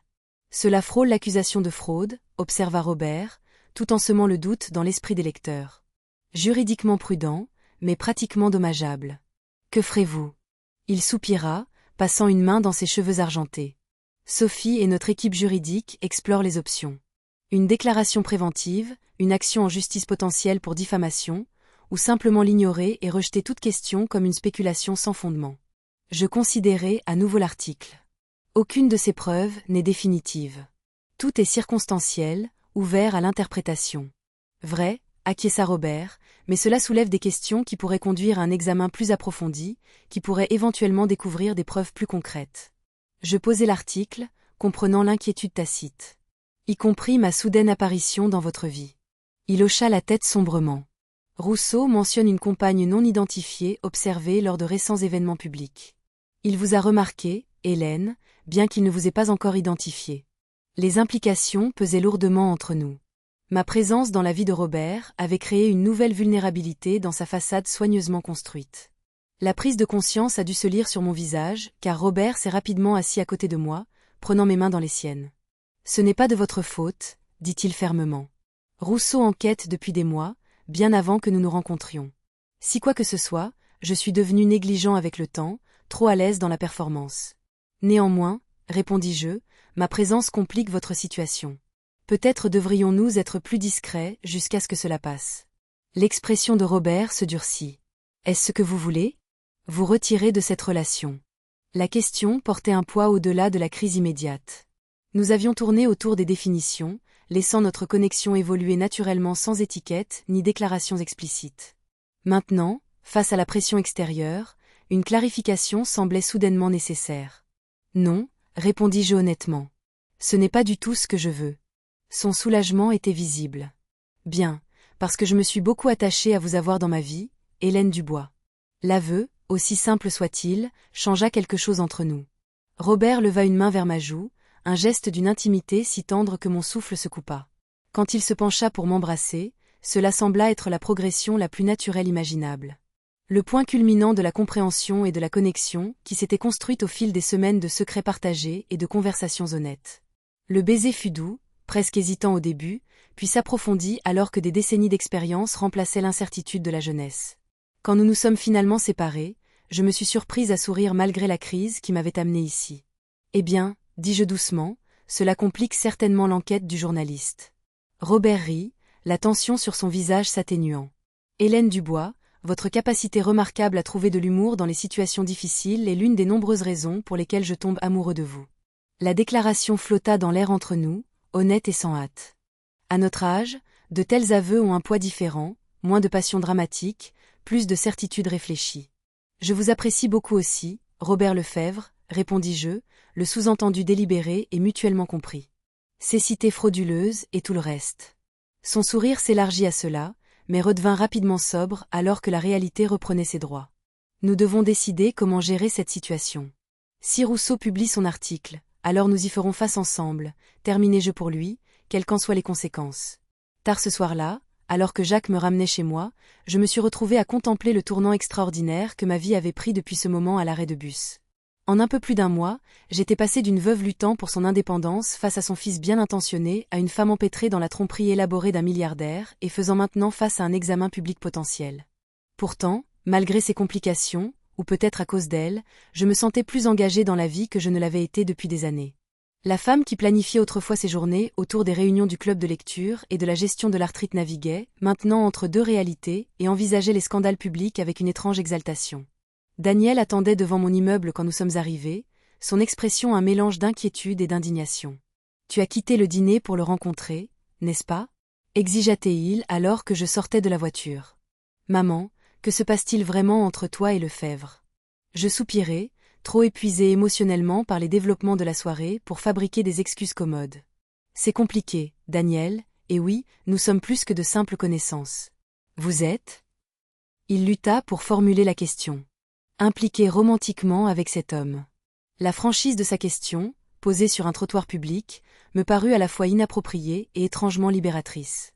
L'ancienne Hélène Dubois aurait pu esquiver ou adoucir la vérité pour épargner l'inconfort de son fils. La femme que je devenais décida d'être honnête. Oui, répondis-je simplement. Nous le sommes. L'expression de Daniel passa par le choc, la confusion, et finalement une résignation particulière. Je ne comprends rien à tout ça, admit-il. Mais je suppose que ça n'a pas d'importance, n'est-ce pas? Ta compréhension m'importe, lui dis-je doucement. Mais ton approbation n'est pas requise. J'ai passé des années à prioriser ton confort et tes préférences, Daniel. Maintenant, je choisis mon propre bonheur. Alors qu'il s'éloignait en voiture et que j'entrais dans mon appartement silencieux, je ressentis un sentiment de paix inattendu malgré l'article menaçant, la relation compliquée et l'inconfort évident de mon fils. À 67 ans, j'avais finalement réalisé que les chapitres les plus significatifs de la vie pouvaient encore être à écrire, attendant le courage de tourner la page. Le dimanche matin où l'article de Victor Rousseau fut publié se leva avec une tranquillité trompeuse. Je me suis réveillée tôt, j'ai préparé du café et j'ai ouvert l'édition numérique du magazine sur ma tablette avec appréhension. L'article figurait en bonne place sur la page d'accueil, le curieux cas de la cécité sélective de Robert Lefebvre, philanthropie, vie privée ou fraude. Le texte était plus accablant que la version que nous avions vue. Rousseau avait ajouté des photographies récentes du jardin botanique, dont une de moi guidant Robert devant une installation sculpturale. Bien que mon visage ne soit pas clairement visible, la légende spéculait sur la « femme mystère », de plus en plus vue en compagnie de Lefebvre, et se demandait si elle était complice du maintien de sa façade. Mon téléphone sonna avant que j'aie fini de lire. C'était Sophie, sa voix étroitement contrôlée. « L'avez-vous vu ? Je suis en train de le lire, confirmai-je. C'est pire que la version préliminaire. Les téléphones sonnent déjà. Associée, partenaire de la fondation, journaliste cherchant des commentaires. Elle marqua une pause, son sang-froid professionnel s'effritant momentanément. Cela pourrait détruire tout ce que nous avons construit, Hélène. L'utilisation de mon prénom plutôt que le formel Madame Dubois, qu'elle employait habituellement, marquait la gravité de la situation. Avant que je puisse répondre, elle continua. Père veut que vous veniez à la maison. Nous avons une réunion de stratégie d'urgence dans 30 minutes. Pouvez-vous venir? Bien sûr, dis-je, me dirigeant déjà vers ma chambre pour m'habiller. Je serai là aussi vite que possible. Jacques arriva en un temps record, son expression impassible habituelle remplacée par une efficacité sombre alors qu'il naviguait dans le trafic matinal. Au manoir, la sécurité était visiblement renforcée. Des gardes supplémentaires au portail, d'autres patrouillant sur le terrain. Les médias s'étaient déjà rassemblés au périmètre, caméras et microphones prêts. À l'intérieur, l'atmosphère était celle d'une salle de crise. Robert était assis à la tête de la table de conférence de son bureau, entouré de conseillers juridiques, de spécialistes des relations publiques et de Sophie, qui faisait les 100 pas tout en parlant rapidement dans son téléphone. Quand il me vit, Robert se leva immédiatement, traversant la pièce pour m'accueillir avec une affection publique inattendue, prenant mes 2 mains dans les siennes. « Je suis désolé de vous entraîner là-dedans », dit-il tranquillement. « J'y étais déjà, lui rappelai-je. Dès l'instant où j'ai reconnu votre secret. » Sophie termina son appel et s'adressa à l'équipe réunie. Le conseil d'administration de la Fondation demande une réunion d'urgence. Nos principaux partenaires commerciaux veulent des déclarations clarifiant la situation. L'angle de la confidentialité médicale nous fait gagner un peu de temps, mais nous devrons finalement répondre de manière définitive. Un homme distingué que je reconnus comme l'avocat principal de Robert s'éclaircit la gorge. Monsieur Lefebvre, nous en avons discuté. D'un point de vue juridique, maintenir la fiction est de plus en plus intenable. Si vous reconnaissiez une guérison partielle de votre état. Un miracle opportun, interrompit Robert, le ton sardonique. Retrouver soudainement une vue partielle après 15 ans, juste au moment où l'on m'accuse de simuler la cécité. Ce serait plus crédible qu'un déni continu face à des preuves croissantes, insista l'avocat. J'observai le débat en silence, comprenant les implications complexes de chaque option. Robert avait passé 15 ans à construire cette identité, le philanthrope aveugle digne surmontant l'adversité personnelle. Admettre la tromperie s'apprête non seulement sa crédibilité personnelle, mais potentiellement le travail de la fondation, la stabilité de l'entreprise et la vie privée qui lui étaient devenues si précieuses. Après une heure de discussion de plus en plus circulaire, Robert leva la main pour demander le silence. « J'ai besoin de parler avec Hélène seule », annonça-t-il. Tout le monde, prenez 30 minutes. La pièce se vida rapidement, bien que Sophie s'attardât à la porte avec une réticence évidente avant de finalement suivre les autres. Quand nous fûmes seuls, Robert enleva ses lunettes noires, un geste qui portait maintenant une intimité profonde entre nous, et se frotta les yeux avec lassitude. 15 ans de construction minutieuse, défaits en un seul article, observa-t-il sans apitoiement. Que feriez-vous, Hélène? La question directe me prit au dépourvu. Vous me demandez mon avis? Je vous demande ce que vous feriez à ma place. Vous êtes la personne la plus centrée sur l'éthique que je connaisse et vous comprenez la situation de l'intérieur comme de l'extérieur. Je réfléchis attentivement avant de répondre. Je pense que je dirai la vérité. Pas parce que vous avez été pris, mais parce que vivre derrière une façade vous a plus enlevé que donné. Il hocha lentement la tête, considérant mes paroles. L'isolement était protecteur au début, puis est devenu une prison. Je le vois maintenant. Ses yeux rencontrèrent les miens directement. Vous rencontrer me l'a rendu abondamment clair. Toute la vie que j'ai manquée en me cachant. Alors peut-être que cet article, aussi troublant soit-il, offre une opportunité, suggérai-je. Non pas pour une guérison partielle opportune, mais pour l'honnêteté, selon vos propres termes. L'expression de Robert changea alors qu'il absorbait cette perspective. Un aveu public de la tromperie, une explication publique de pourquoi un homme qui valorise la vie privée pourrait prendre des mesures extraordinaires pour la protéger, clarifiai-je. Pas des excuses pour la tromperie, mais un compte rendu honnête de son but et de ses effets. Il se tut, contemplant cette approche. Finalement, il demanda, « Seriez-vous à mes côtés publiquement ?» Cela signifierait un examen minutieux, de la publicité, tout ce que j'ai évité et que j'imposerai maintenant sur vous également. La question représentait plus que cette crise immédiate. C'était une invitation à entrer pleinement dans son monde, à passer d'une connexion privée à un partenariat public. À 67 ans, on me demandait d'entrer sous des projecteurs que je n'avais jamais cherché ni imaginé. Oui, dis-je simplement. Je le serai. Lorsque l'équipe se rassembla, Robert exposa sa décision avec la clarté et l'autorité qui avaient bâti son empire commercial. Pas une vérité partielle soigneusement élaborée, comme ses conseillers l'avaient suggéré, mais un récit complet. Son malaise croissant face à la célébrité et à l'examen public, la décision stratégique d'utiliser un handicap perçu comme un bouclier, les années passées à vivre derrière une façade soigneusement entretenue. Nous le présenterons comme une déclaration personnelle, suggéra le directeur des relations publiques, s'adaptant déjà à cette approche inattendue. Mettre l'accent sur vos contributions à l'accessibilité et à la recherche sur la vision, comme des engagements authentiques nés de votre expérience. Et aborder directement l'avenir de la Fondation, ajouta Sophie, son choc initial cédant la place à la planification tactique. Reconnaître les questions éthiques complexes tout en réaffirmant notre mission. Le soir venu, la déclaration était prête, une conférence de presse prévue pour le lendemain matin.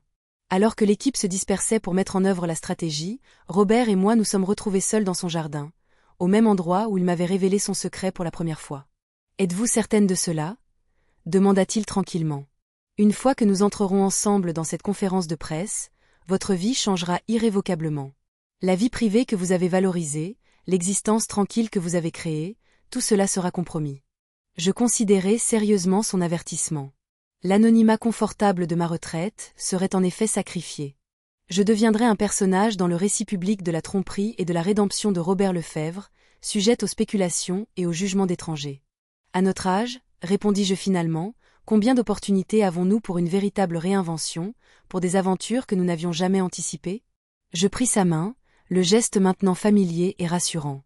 De plus, j'ai passé des décennies à être définie principalement comme la femme de quelqu'un, la mère de quelqu'un, l'enseignante de quelqu'un.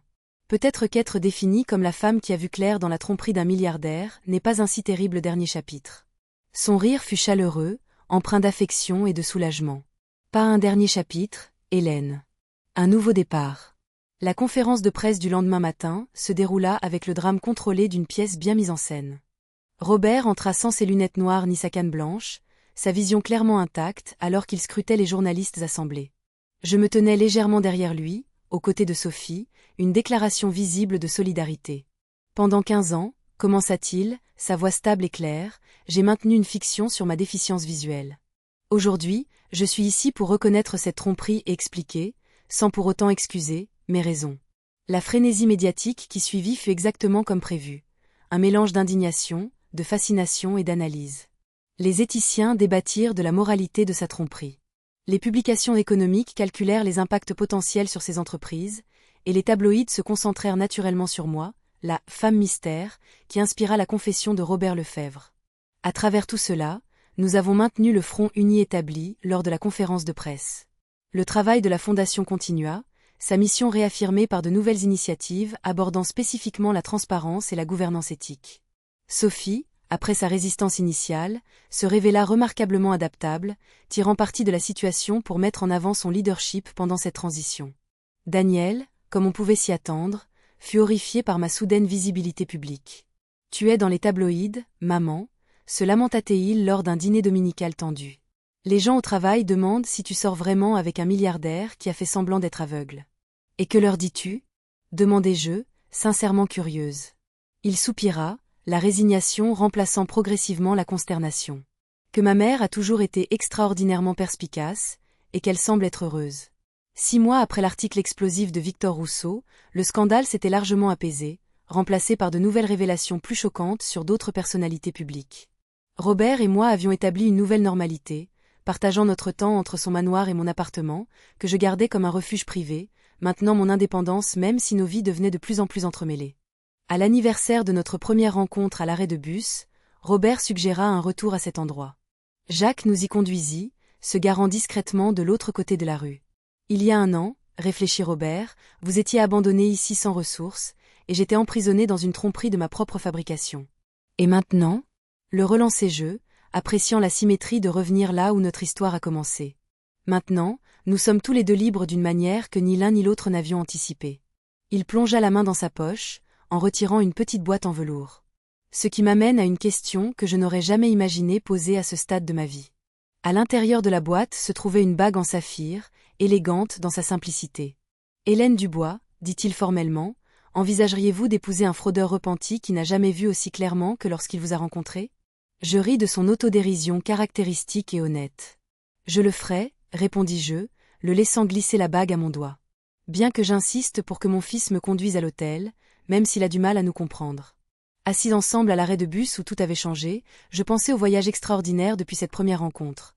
La mère abandonnée, le gentleman apparemment aveugle, et une suggestion murmurée qui a mené à des révélations que ni l'un ni l'autre n'aurions pu prédire. Votre fils regrettera de vous avoir abandonné, avait dit Robert ce jour-là. Il avait eu raison, bien que pas de la manière que nous attendions. L'abandon irréfléchi de Daniel avait ouvert la porte à la transformation, non seulement pour moi, mais pour Robert et finalement pour Daniel lui-même, qui apprenait lentement à voir sa mère comme une femme avec sa propre histoire encore en train de se dérouler. Parfois, les voyages les plus significatifs commencent dans les endroits les plus ordinaires, comme un arrêt de bus de banlieue où une femme délaissée et un homme se cachant à la vue de tous ont découvert qu'être vraiment vus, avec toutes nos complexités et contradictions, est peut-être la plus grande liberté de toutes.